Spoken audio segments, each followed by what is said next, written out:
আওয়ামী লীগ খুব শিগগিরই রাজনীতিতে প্রাসঙ্গিক হতে যাচ্ছে, বললেন রাশেদ। খুব শিগগিরই রাজনীতিতে আওয়ামী লীগ প্রাসঙ্গিক হতে যাচ্ছে মন্তব্য করেছেন গণ অধিকার পরিষদের সাধারণ সম্পাদক মো. রাশেদ খান।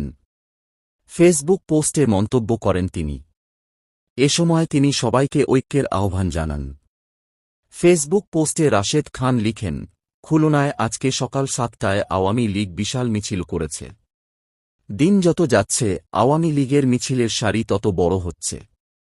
সরকারের সাথে রাজনৈতিক দলগুলোর দূরত্ব, ভোটের রাজনীতির মারপ্যাচ ও বিদেশিদের সহযোগিতায় খুব শিগগিরই রাজনীতিতে প্রাসঙ্গিক হতে যাচ্ছে আওয়ামী লীগ।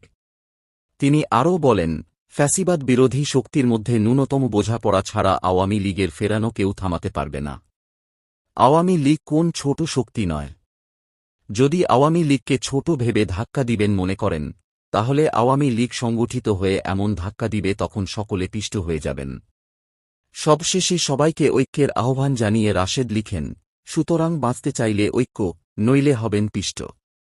আওয়ামী লীগ ফিরতে পারলে রবে না কিছু অবশিষ্ট। ফ্যাসিস্টকে জায়গা দিয়ে ভারত নিজেদেরও ফ্যাসিস্ট প্রমাণ করেছে, বললেন দুদু।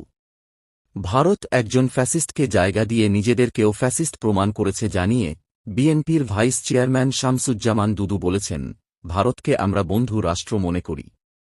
কিন্তু ভারত কি বাংলাদেশকে বন্ধু রাষ্ট্র মনে করে? জাতীয় প্রেসক্লাবের সামনে দেশ বাঁচাও মানুষ বাঁচাও আন্দোলনের উদ্যোগে আয়োজিত ভারতে মুসলিম নির্যাতন ও হত্যার প্রতিবাদে নাগরিক সমাবেশে তিনি এসব কথা বলেন। শামসুজ্জামান দুদু বলেন, ভারত যা করছে তাতে ভারত যে বাংলাদেশের বন্ধু রাষ্ট্র সেটি বলা খুব কঠিন।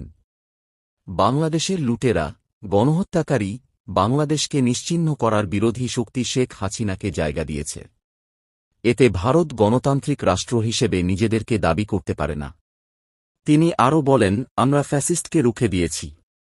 আমাদের দেশে তার জায়গা হয়নি। তিনি জীবন বাঁচানোর জন্য শুধু ভারত পালায়নি, তার আসল ঠিকানাই হচ্ছে ভারত। আমরা তো হোসেন মোহাম্মদ এরশাদকেও পরাজিত করেছিলাম। তিনি কিন্তু ভারতে যায়নি। তিনি জেলখানায় গিয়েছিলেন। ভারত আমাদেরকে নানাভাবে উস্কানি দিচ্ছে। ভারত এদেশে গণতন্ত্র বিনাশী শক্তিকে শুধু রাখেনি, এদেশের নির্বাচন ব্যবস্থাকেও ধ্বংস করেছে। অতএব আমাদের ঐক্যবদ্ধ থাকতে হবে।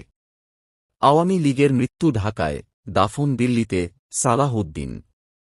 ছাত্র জনতার অভ্যুত্থানে আওয়ামী লীগের মৃত্যু হয়েছে ঢাকায়, আর দাফন হয়েছে দিল্লিতে, জানিয়েছেন বিএনপির স্থায়ী কমিটির সদস্য সালাহউদ্দিন আহমদ। বাংলা নববর্ষ উদযাপন উপলক্ষে রাজধানীর রমনার বটমূলে বাংলাদেশ জাতীয়তাবাদী সামাজিক সাংস্কৃতিক সংস্থার জাসাস বৈশাখী সাংস্কৃতিক অনুষ্ঠানে বক্তৃতাকালে এ কথা বলেন। সালাহউদ্দিন আহমদ বলেন, ছাত্রজনতা সহ সব শ্রেণীপেশার মানুষের অংশগ্রহণে ফ্যাসিস্টের পতন হয়েছে, যা দক্ষিণ এশিয়ায় ইতিহাস হয়ে থাকবে। তিনি আরও বলেন, বৈশাখী শোভাযাত্রা, মেলা, পান্তা এসব আমাদের সংস্কৃতির অংশ, যা নষ্ট করার জন্য মঙ্গল শোভাযাত্রার প্রচলন শুরু করে আওয়ামী লীগ। এ সময় বাঙালি সংস্কৃতিকে ধারণ করে ভারতীয় সংস্কৃতি বর্জনের আহ্বান জানান তিনি।